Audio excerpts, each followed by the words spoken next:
konnichiwa, मैं ओतुकूज। आज मैं बात करने वाली लेटेस्ट न्यू एनिमे की, जो कि काफी छोटी है। जी हाँ, मैं बात कर रही हूँ डैंडलियंस की। इसके केवल 7 एपिसोड है दोस्तों, थाला फॉर अ रीजन। ये स्टोरी ओरिजिनली हमारे गिनतामा के क्रिएटर हिदाकी शोराशी की है। इसकी दुनिया में बहुत सारे भटकती हुई आत्माएं जिन्हें इन्हें दूसरे वर्ल्ड में भेजना होता है। स्टोरी की शुरुआत में ही हमारे मेन प्रोटोगनिस्ट तेत्सु तानबा और मिसाकी, उनकी कैप्टन, साइकिल से एक सोल का पीछा कर रही होती है। वो सोल एक बूढ़े आदमी की होती है और उसकी आखिरी इच्छा ये होती है कि वो अपनी बीवी से माफी मांग सके। तो यहाँ दिखाया जाता है कि ये उसकी हेल्प करने जाते हैं। ये वाइफ की सोल बाहर निकालते हैं तो सोल पहले ही रिप्लेस हो जाती है। मैं आपको बताना चाहूंगी कि तेत्सु तानबा और मिसाकी दोनों ही डैंडलियंस क्लैन से हैं और ऐसे ही डिफरेंट क्लैन्स हैं और उनके ग्रुप्स हैं जो कि ऐसे ही सारी भटकती हुई आत्माओं को चेस कर रहे हैं। ओके, तो यहाँ पे इनकी वाइफ की सोल रिप्लेस हो चुकी है, तो ये उसकी वाइफ की सोल को ढूंढते हैं, बहुत मुश्किल से मिलती है और बहुत सारे फनी इंसिडेंट्स होते हैं इसमें कि आप हंस के पागल हो जाओगे।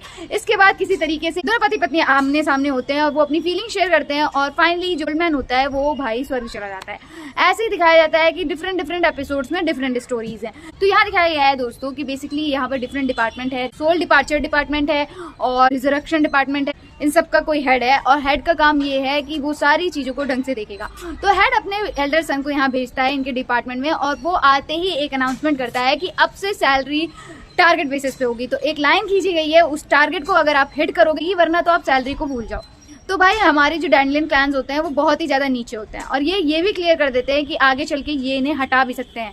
तो इनको ज्वाइन करता है मसाकी नाम का बंदा, जो कि एक्चुअल में इनका मेन बॉस है। उसका थर्ड चाइल्ड होता है और बॉस अपने थर्ड चाइल्ड से बिल्कुल भी प्यार नहीं करता है, उसको कभी भी हेल्प नहीं करता है। तो मसाकी जो होता है वो इन दोनों की हेल्प कर रहा होता है ताकि ये टारगेट हिट कर सके। और यहीं पे एक सुंदर सी लड़की गोस्ट का इंट्रोडक्शन होता है।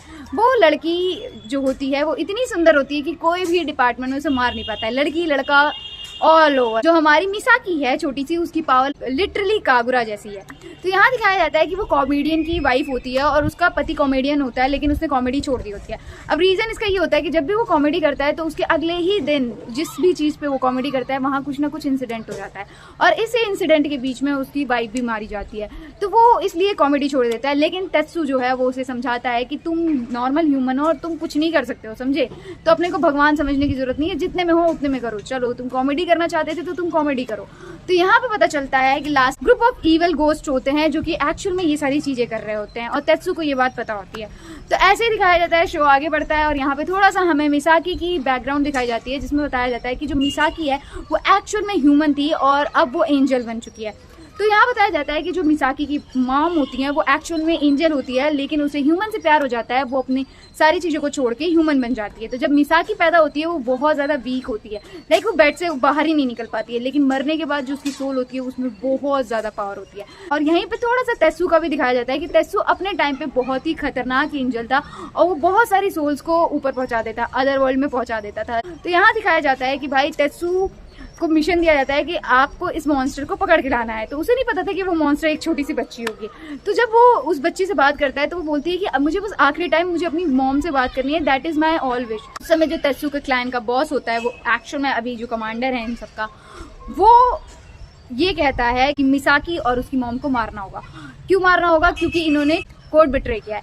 लेकिन तेत्सु ये कहता है कि एक काम करते हैं कि हम इस बच्ची को एंजल बना देते हैं, कि अगर ये बच्ची एंजल बन जाएगी तो फिर डैंडलियन क्लैन खत्म हो चुका था, तो ये डैंडलियन क्लैन की कैप्टन बन जाएगी, मैं इसके अंडर काम करूंगा, लेकिन प्लीज इसको मारो मत। तो फिर भाई कंक्लूजन निकल जाता है और ये मान जाते हैं इस बात को। कैच ये होता है कि उसकी मॉम को, मिसाकी की मॉम को, अपनी बच्ची की सारी याददाश्त चली जाती है। हर साल एक दिन मिसाकी अपनी मॉम से मिलने जाती है और वहाँ पे भी बहुत ही मेजर इंसिडेंट होता है। कुछ फनी सीन्स होते हैं और कुछ बहुत ही ज़्यादा इमोशनल सीन होते हैं। फिर इसी में दिखाया जाता है कि आगे चलता कि जो है वो एक्चुअल में बहुत बड़ा टेक्नीशियन, मान लो आप, बहुत ही साइंटिस्ट टाइप का बंदा होता है जो कि इन्वेंशन पे बिलीव रखता है और उसने एक डॉल भी बनाई होती है जो कि काफ़ी सारी हेल्प करती है इनकी। तो यहाँ दिखाया जाता है मिसाकी का फादर कमांडर है और वो उसे बिल्कुल पसंद नहीं करता है। तो यहाँ दिखाया जाता है कि भाई सिंजी मसाकी को बोलता है कि एक साइंटिस्ट है जो कि जबरदस्ती ऐसी चीजें बना रहा है जिससे आप ह्यूमन की बॉडी से सोल को बाहर निकाल सकते हो, और वो साइंटिस्ट की एक्चुअली में ये मदद कर रहा होता है अपने भाई की बात ना सुन के। और बाद में पता चलता है कि वो जो साइंटिस्ट होता है वो बहुत ईवल बंदा होता है और तेत्सु उसको बहुत अच्छे से झाड़ता है कि भाई मैंने जाने दिया तुम्हें क्यों। फर्स्ट टाइम मसाकी इतना इन्वेस्टेड था किसी चीज को बनाने में। एक्चुअल में होता ये है दोस्तों कि ये लोग होते सोल पकड़ने, और पता चलता है कि ये एक्चुअल में साइंटिस्ट है जो कि लोगों की बॉडी से सोल निकाल सकता है। और इन्होंने सोल निकालने का टेक्निक बना लिया था और जोड़ने का नहीं, और जोड़ने के टाइम पे इनकी मशीन फट जाती है। तो यहाँ पे जो मसाकी होता है वो इनकी हेल्प करता है। अब यहाँ बताया जाता है मसाकी जो होते हैं उनका एक प्रोजेक्ट होता है, वो पास हो जाता है। तो एक एंजल रोबोट होती है, वो एम्पैथी वाला रोबोट था, तो वो जल्दी से ही लोगों की जितनी भी इमोशंस है उसे रीड कर लेता था, उनको उसी समय रिजॉल्व दिला देता था और लोग आराम से चले जाते थे। लेकिन उसके पापा ने कहा कि अगर तुम्हें डैंडलियन क्लैंस को बचाए रखना है तो मुझे और एफिशिएंसी चाहिए। तो एम्पैथी वाला बटन वो हटा देता है, जिसकी वजह से डेंजरस तरीके से जितने भी सोल्स होते हैं उनको दूसरे वर्ल्ड में भेजा जा रहा होता है। और इस दौरान क्या होता है दोस्तों, अल्टीमेटली प्रोजेक्ट तो पास हो जाता है और सारा जो डिपार्टमेंट होता है वो बंद करा दिया जाता है। वो भी इसलिए क्योंकि एक टाइम पे जो इनके कमांडर हैं वो एक्चुअली में ये सोल डिपार्चर टीम में थे और काफी भूली होते थे। इस वजह से इन डिपार्टमेंट को खत्म करने की सोची। और यही दिखाया जाता है कि एक बहुत बड़ा सा टैंक होता है जिसमें सारे सोल्स को रखा जाता है, पर इवेंचुअली वो टैंक फट जाता है। तो पूरे मॉर्टल वर्ल्ड पे बहुत सारे ईविल स्पिरिट्स जो होती हैं वो आने लगती हैं और डिस्ट्रक्शन करने लगती हैं, और पूरा मॉर्टल वर्ल्ड जो है पूरा उथल पुथल हो जाता है। और इसी में इन लोगों ने मिसाकी और तानबा को फायर कर दिया होता है, और ये बात मसाकी को नहीं पता थी। मसाकी को नहीं पता थी कि वो आप उसके साथ खेल रहा है, और वो उनके उंगलियों के इशारों पे बेचारा फंस के रह जाता है। अल्टीमेटली मसाकी की हिम्मत जुटाता है, अपने बाप को कन्फ्रंट करता है, लेकिन तब तक काफी लेट हो जाती है। तेत्सु, मसाकी और हमारे मिसाकी सब जाते हैं, और जितने भी मेंबर्स होते हैं वो पहले इस कैलेमिटी को रोकते हैं, और बाद में ये पता चलता है कि इन सारी चीजों के पीछे और कोई नहीं, इसका फादर था। और अल्टीमेटली ये भी पता चलता है कि इसके फादर को भी मैनिपुलेट करने वाला एक कोई ईवल स्पिरिट थी, जितनी भी नेगेटिविटी है उसको उभारती थी। तो मतलब टोटली बहुत ज्यादा फनी एपिसोड्स हैं। ऑल इन ऑल अगर मेरे से पूछा जाएगा तो मैं इसको 10 आउट ऑफ 6 दूंगी। अगर आपके पास फ्री टाइम है तो आप इस एनिमे को देख सकते हो।